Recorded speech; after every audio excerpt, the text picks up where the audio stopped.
Fotografia foi o lugar de fato assim que eu entendi que era o lugar mais confortável para eu me expressar, né? Mas eu poderia me expressar pela música, eu poderia ter ido para o cinema, eu poderia ter ido para um outro lugar aí, até o teatro, enfim. Mas foi a fotografia que me pegou. Eu escolhi fazer um curso técnico porque num curso técnico você logo em seguida conseguia um trabalho. Eu achava que química era aquele lugar onde eu ia poder exercer essa minha curiosidade. Claro que não é desse jeito. Quando você vai trabalhar é outra coisa, tem que seguir todos aqueles parâmetros lá, senão você faz loucura.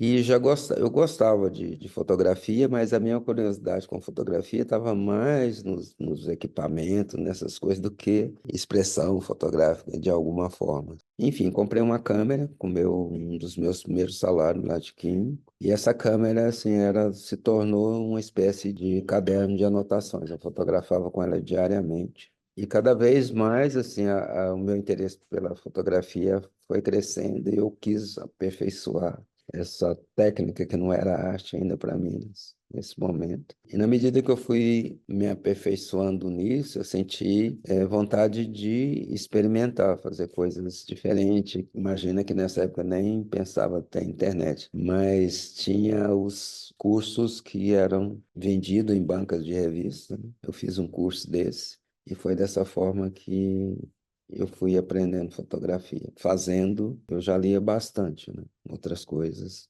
Aí comecei a ler coisas de fotografia. O cinema também teve muito presente na minha vida. Tanto assim que eu fotografava, até pouco tempo eu fotografava muito pensando que eu estava fazendo cinema.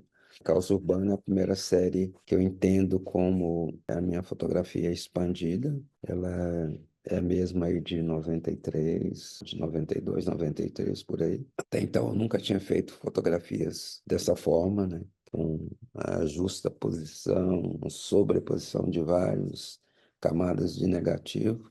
Eu trabalho muito observando o meu entorno. E nessa época eu morava em Contagem. E nesse momento, nessa década de 80 ali, havia uma discussão muito grande da comunidade sobre a questão ambiental, porque os moradores dessa região moravam no quintal dessas fábricas, fábricas poluentes, e era uma poluição que já trazia grandes problemas assim para essa população.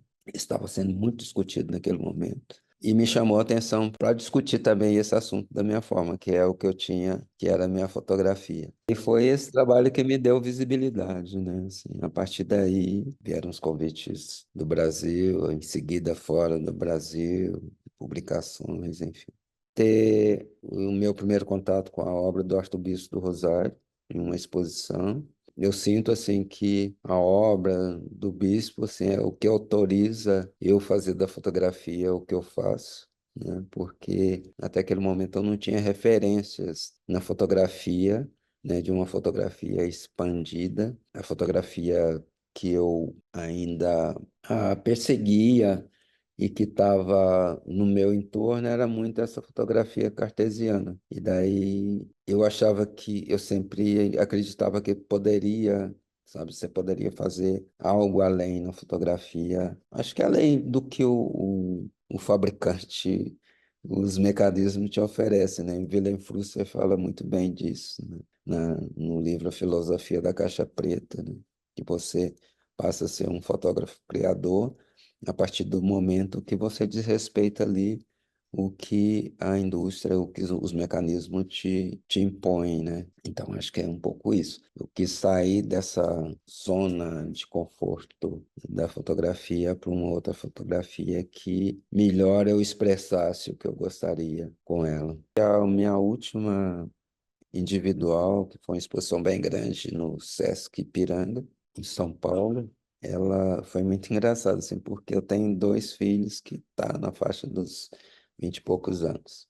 E começou a chegar jovens, né? Muitos. E os meninos, os filhos estavam comigo. E eu achava que aqueles jovens estavam ali por conta dos meus filhos, né? Que era amigo deles e tal. Eu falei, nossa, vieram muitos amigos seus. Aí, de repente, começou a chegar muitos jovens. E eu descobri que era por conta da minha fotografia. Não era porque era amigo dos filhos, não tinha nada a ver. Alguns, por acaso, eram amigos, né? Mas isso para mim foi uma das coisas mais gratificantes, assim, saber que isso que eu faço, o que eu discuto, que a nova geração tem interesse em replicar e continuar a fazer.